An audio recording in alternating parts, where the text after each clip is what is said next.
Hello Madhav law academy पे आपका स्वागत है। मैं स्वाति आज से स्टार्ट कर रही हूँ भारतीय साक्ष्य अधिनियम के एमसीक्यू सीरीज। आपको हमारे चैनल पे 1000+ भारतीय साक्ष्य अधिनियम के एमसीक्यू सीरीज अवेलेबल होंगे।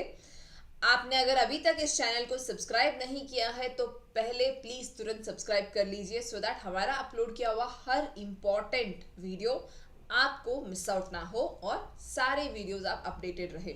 इसके अलावा बीएनएस के लेक्चर सीरीज, बीएनएस के एमसीक्यू सीरीज चल रहे हैं। अगर आपने देखा नहीं है तो डिस्क्रिप्शन बॉक्स में आपको बीएनएस एमसीक्यू सीरीज का प्लेलिस्ट मिल जाएगा, उसे आप चेक कर सकते हैं। एंड साथ में भारतीय साक्ष्य अधिनियम का भी प्लेलिस्ट आपको डिस्क्रिप्शन बॉक्स में मिल जाएगा। चलिए वीडियो स्टार्ट करते हैं।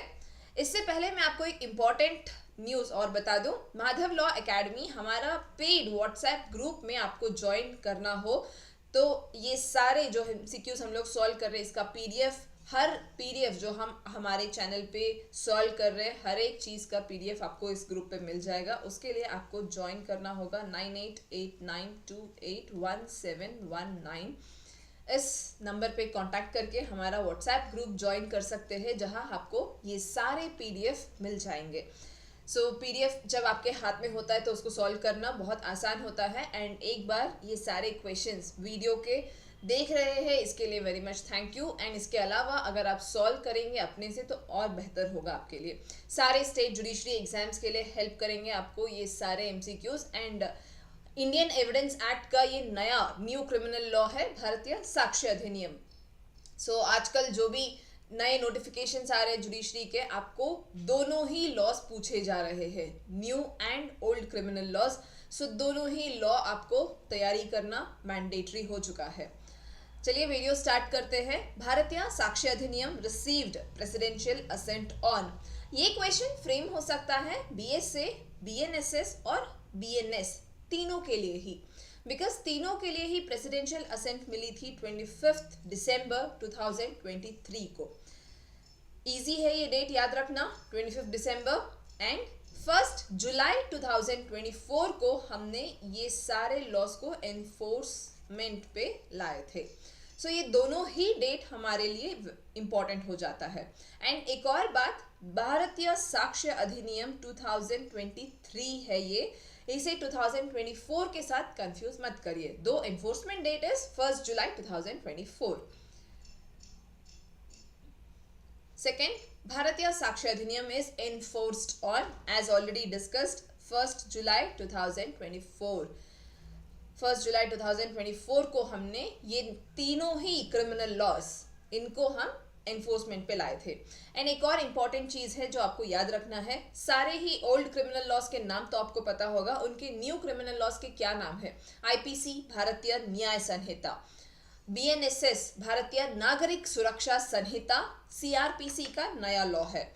एंड भारतीय साक्ष्य अधिनियम इंडियन एविडेंस एक्ट का नया नाम।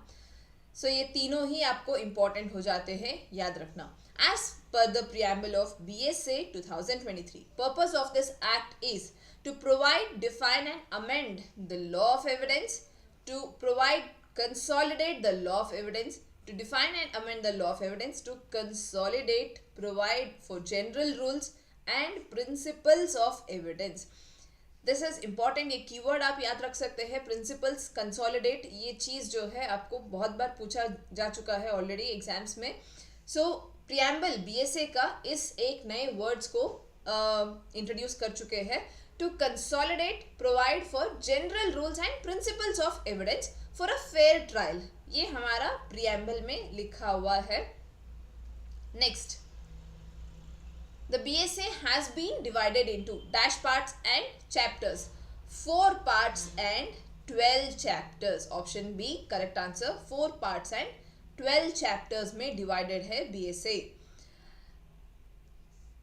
ज़्यादा बहुत एक्सट्रीम चेंजेस कुछ नहीं है, तो आपको जो है सेक्शन नंबरिंग्स में जो काफ़ी चेंजेस आया है वो ज़रूर आपको नोट करना होगा। एंड सारे ही पुराने सेक्शंस और न्यू सेक्शंस इंपॉर्टेंट हो जाते हैं, नंबर वाइज भी याद रखना पड़ेगा। How many sections and chapters are there in BSA 2023? कितने सेक्शंस और चैप्टर्स है? 170 sections and 12 chapters. Option A 12 chapters ये तो हमें पता है, बाकी 170 sections is also important. Question number 6. Under section 1 of BSA, the proceedings specifically excluded from its operations are. ये हमारा इंडियन एविडेंस एक्ट में भी था that we specifically exclude proceedings before arbitrators. So answer is option B. Proceedings before arbitrators कहाँ लिखा है? Section 1 subsection 2 में लिखा है excludes its application to proceeding before arbitrator, emphasizing its focus on judicial process. Question number 7. BSA does not apply to the. कहाँ ये apply नहीं होता?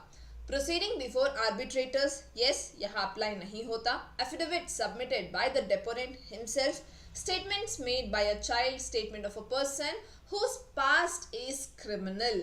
So answer हमें यहाँ पे होगा 1 and 2, that is before the arbitrator and affidavits submitted by the deponent himself. So both या इन दोनों ही ऑप्शन 1 and 2 में BSA अप्लाई नहीं होता है एंड ये सेक्शन 1 हमें क्लियर कर देता है अपने एक्ट में. Act does not apply to the proceedings before arbitrator and affidavits submitted by the deponent himself. Question number 8. BSA applies to affidavits में नहीं होगा, ऑलरेडी डिस्कस कर चुके. जुडिशियल प्रोसीडिंग्स में होता है, ये इम्पॉर्टेंट एंड ये पता है. आर्बिट्रेशन प्रोसीडिंग्स नहीं होता, ये भी हम ऑलरेडी डिस्कस कर चुके हैं. सो ऑल ऑफ दीज नहीं है. Answer is option B, judicial proceedings only. Section 1 clause 2 में लिखा है इसका स्कोप, जहां हमें ये क्लियर होता है. Question number 9. Select the incorrect statement using the code given below. And one more thing, remember her question को आप ध्यान से पढ़िएगा. कहाँ करेक्ट लिखा है, कहाँ इनकरेक्ट लिखा है, नॉट करेक्ट लिखा है, फॉल्स, ट्रू, नॉट ट्रू. ये जो है आप गलती बहुत बार हो जाती है पढ़ते टाइम कि आपको लगता है ये करेक्ट स्टेटमेंट पूछा है एंड ये माइनर मिस्टेक्स जिसकी वजह से लेकिन मार्क्स चले जाते हैं. सो इस पे ज़रूर ध्यान रख के क्वेश्चन को पढ़िए. First, the BSA does not apply to arbitration proceedings. Correct.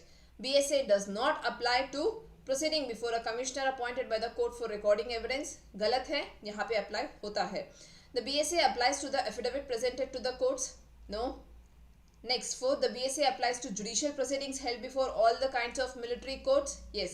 So answer यहाँ पे हमारे लिए होगा 2 and 3 are incorrect. Option A. That is, the BSA does not apply to proceeding before the commissioner. ये correct statement है, पर यहाँ पे does not apply लिखा है, इस वजह से ये incorrect हो जाता है. BSA applies to affidavits presented before court. ये apply होता है, पर अगर ये deponent submit कर रहा है then ये नहीं होता. तो इन अ वे ये एफिडेविट्स पे अप्लाइज टू एफिडेविट्स जो लिखा है, it does not applies to affidavit. So इस वजह से ये दोनों ही स्टेटमेंट हमारे लिए गलत हो जाते हैं. Next, which chapter of the BSA contains definitions of certain term. Definitions हमें किस चैप्टर में लिखा है? चैप्टर 1 में लिखा है definitions. And in sections number 2, Chapter 1 of Bharatiya Sakshi Adhiniyam outlines the preliminary provision including definition key terms used throughout the act. Which section of BSA contains definitions of certain terms? कौन से section में है? Section 2 में है. Chapter 1 Section 2. Section 2 के subsections आपको सारे ही definitions देते हैं. Which word has been defined under section 2 of BSA? Section 2 of BSA defines court, fact, document, confession. Option A, it defines terms such as court, fact and document. पर ये confession को define नहीं करता. It is discussed in later section under admissions and evidence rules. Admission, confession ये चीज़ें defined नहीं है. So it does not define confession. Which word has not been defined? Confession is not defined in section 2. Which section of BSA defines court? Court is defined in section 2 subsection 1 clause A. ये define करता है court को as all judges and magistrate but explicitly excludes arbitrators. ये exclude करती है, explicitly in the sense it is being mentioned कि arbitrators को हम एक्सक्लूड कर रहे हैं. Which one of the following is not included in the expression court under BSA? Not included arbitrators. जैसे अभी हमने यहाँ पे डिस्कस किया कि वो explicitly exclude किया गया है. So it includes judges, person legally authorized to take evidence, magistrates, इसको include करता है, but arbitrators are explicitly excluded. Term court defined in BSA does not include. Court क्या इंक्लूड नहीं करता है? President, presiding officer of a labour court, tehsildar, arbitrator, commissioner appointed by civil court. Answer is C. Arbitrator is not included in the definition of court. Arbitrators are excluded from the definition of court under BSA, while other judicial officers like Tehsildar and commissioners may be included. Which section of BSA defines conclusive proof? Important, conclusive proof, may presume, shall presume. ये सारी चीजें defined है. conclusive proof कहाँ defined है? Section 2 subsection 1 clause B defines conclusive proof. Section 2 subsection 1 clause B defines conclusive proof, which binds the court to accept a fact as proven without allowing contrary evidence. So conclusive proof में हम may presume, shall presume, conclusive proof में एक fact जिसे हम presume करने के 3 different ways बताते हैं. May presume, it is discretionary of the judge whether he may presume or may not presume. Shall presume is a mandatory clause. Mandatorily judge has to presume a fact which is given, जो आपको statement बता रही है. And conclusive proof is irrebuttable होता है. May presume, shall presume is rebuttable presumptions. उसको आप नकारने के लिए और to disprove it you can give further facts and evidences, relevant facts. लेकिन conclusive proof में irrebuttable presumption होता है. So that is section 2 clause 1 subsection B. Legitimacy of a child जो हम डिस्कस करते हैं, that is based on conclusive proof presumption. Next 17. Which one of the fact is declared by BSA to be conclusive proof of another, the court on proof of one fact? So क्या है conclusive proof? Shall not allow evidence to be given for the purpose of disproving it. As I said, it is irrebuttable. May allow evidence, नहीं हो ही नहीं सकता कि आप conclusive proof में उसको rebut करने के लिए या disprove करने के लिए कोई और leading evidence they. Answer is option A, that is it shall not allow. Mandatory होता है shall. Words ये जो है इनको आप ध्यान में रख के पढ़िए. May is discretionary, shall is mandatory. Mandatorily court cannot allow evidences to disprove anything in conclusive proof. Next, option 18. Under BSA, a court has no discretion regarding proof of the fact in context of conclusive proof. It has no discretion. Discretion कहाँ होता? May presume is discretion of the court. Shall presume mandatory, but even though it is mandatory, it is rebuttable presumption. In the sense, आप disprove करने के लिए facts दे सकते हैं, evidences lead कर सकते हैं. But in conclusive proof, there is no discretion. It states that if a fact is declared as conclusive proof, court must regard it as proved. So legitimacy of a child जो provision है, if a mother is saying that so and so X person is the father, तो माना जाएगा ये conclusive proof है without allowing evidence to disprove it. हम further evidence allow नहीं करेंगे to disprove that such fact. हालांकि based on cases, leading case laws, हमने इस वाले conclusive proof based on legitimacy of a child को थोड़ा सा dilute कर रहे हैं, but not in every case. It depends upon the facts and circumstances of each case whether to be allowed or not. 19. A fact is conclusive proof of another if that fact is proven, then the court shall regard another fact as proved. So अगर conclusive proof हम कैसे deal कर रहे हैं? अगर एक fact को हमने कंक्लूसिव प्रूफ माना है, then the court shall regard that another fact to be proven, because इसमें हम इंश्योर कर रहे हैं कि किसी भी तरीके से ये रिबट ना हो. तो ensures that once a fact is declared conclusive proof, because अगर आप देखो legitimacy of a child, if a child is born within 280 days or within 280 days of the dissolution of marriage, or the child is born in a legally valid marriage, in such condition वो child legitimate होगा. वो child जो भी father उस time पे है उन्हीं का ही माना जाएगा.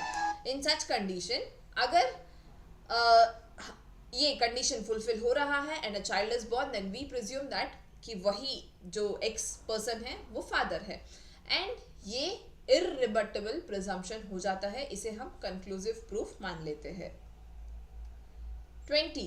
Which section of the BSA defines may presume? अब may presume ये कहाँ डिफाइंड है? 2 subsection 1 clause H में. सो यहाँ पर हमें it is discretion of the court, discretion है कोर्ट का कि प्रिज्यूम करे या ना करे. To presume a fact proven unless until it is disproved. So यहाँ पे जरूरी नहीं है कि कोर्ट मैंडेटरली प्रिज्यूम करे ही और उसको हम डिस्प्रूव करें. This is rebuttable presumption, rebuttable presumption होता है. एंड यहाँ पे आप एंड ये डिस्क्रिशन भी होता है. मजिस्ट्रेट का डिस्क्रिशन होता है, जज का, कि वो चाहे उसको माने, चाहे प्रिज्यूम करे, चाहे ना करे. एंड अगर वो प्रिज्यूम करता है तो भी वो रिबटेबल है कि उसको डिस्प्रूव करने के लिए फर्दर एविडेंसेस लीड कर सकते हैं. 21. Whenever it is provided in the BSA that the court may presume a fact, may presume की बात हो रही है. may presume a fact means क्या होता है? may call for proof of fact. अगर आप प्रिज्यूम कर भी लिए तो भी आप उसके प्रूफ के लिए बुला सकते हैं. So the term may presume provides that court with discretion as per section 2 clause 1 sub clause H to either presume the fact as proved or require proof. या तो आप presume कर लीजिए और अगर नहीं कर रहे तो भी आप उसके proof के लिए बुला सकते हैं. Which section of the BSA defines shall presume? अब ये shall presume जो है, दो ये rebuttable presumption है, but this is a mandatory presumption. यहाँ पे हम जो फैक्ट को शैल प्रिज्यूम बताएंगे वो मैंडेटरीली प्रिज्यूम करना ही पड़ेगा कि ये ऐसा ही हुआ है. For example dowry death. So dowry death में अगर 7 साल के अंदर with in 7 years of marriage the female commit suicide, तो ये माना जाएगा डाउरी डेथ है. That is shell presumption. दो रिबटेबल है तो the opposite party can lead evidences disprove करने के लिए कि नहीं, ऐसा नहीं है सिनेरियो. इवन देन अगर केस ऐसा फाइल हो रहा है then it is shell presume. Mandatory presumption कहाँ डिफाइंड है? 2 clause 1 सब clause L में. Shall presume which obligates the court, obligates mandatory to the court regard the fact as proved unless disproved. Whenever it is directed by the BSA that the court shall presume a fact, it shall regard such fact as. So, अगर shall presume बताया जा रहा है तो क्या होता है? It shall regard such fact as proven unless and until it is disproved. So, mandatory presumption है. कोर्ट क्या मानेगा कि ये fact proven है. This is proven. बट उसको डिस्प्रूव करने के लिए आप एविडेंसेस को अलाउ कर सकते हैं unless and until it is disproved. So you are allowing and it can be disproved as well. कहाँ डिफाइंड है? 2 clause 1 सब clause I. It emphasizes that the court may treat the fact as proven unless disproved by the opposing party. What is the shall presume in regard to a fact? What is shall presume? Shall presume मतलब court may presume the fact. So court shall presume a fact as proved unless it is disproved. Already read. Clause C, option C, correct answer. 2 clause 1, 2 subsection 1, clause I में defined है. Binds the court to accept the fact as proven until evidence to the contrary is presented. So जब presumption and shall presume, may presume, the burden shifts upon the other party, opposition party, कि वो बताए opposite party that no contrary prove करे। BSA deals with section question number 25. BSA deals with presumptio juris, presumptio hominis only. So it deals with both presumptio juris and presumptio hominis. So ये presumption है, factual presumption and legal presumption के बारे में। juris से तो आप आराम से समझ ही सकते हैं, presumptio juris, that is legal is juris and presumptio is presumption. Legal presumption and hominis is factual presumption.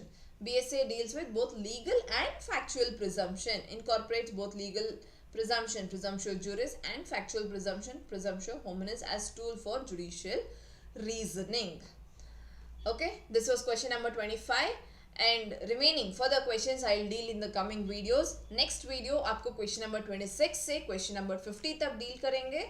And ये सारा ही प्लेलिस्ट आपको अवेलेबल होगा BSA MCQ series 1000 MCQ 1000+ MCQ series में। डिस्क्रिप्शन बॉक्स में आपको ये पूरी प्लेलिस्ट का लिंक मिल जाएगा। एंड इसके अलावा अगर आप ये PDF भी चाहते हैं तो आप हमारा पेड लीगल व्हाट्सएप ग्रुप में ज्वाइन हो सकते हैं, जिसके लिए नंबर है 9889281719। इस नंबर पे आप कांटेक्ट करके आप जुड़ सकते हैं हमारे व्हाट्सएप चैनल के साथ, जहाँ पे आपको ये सारे ही PDF एग्जाम रिलेटेड हर एक इम्पॉर्टेंट PDF डॉक्यूमेंट्स आपको यहाँ मिल जाएंगे, MCQ क्वेश्चंस।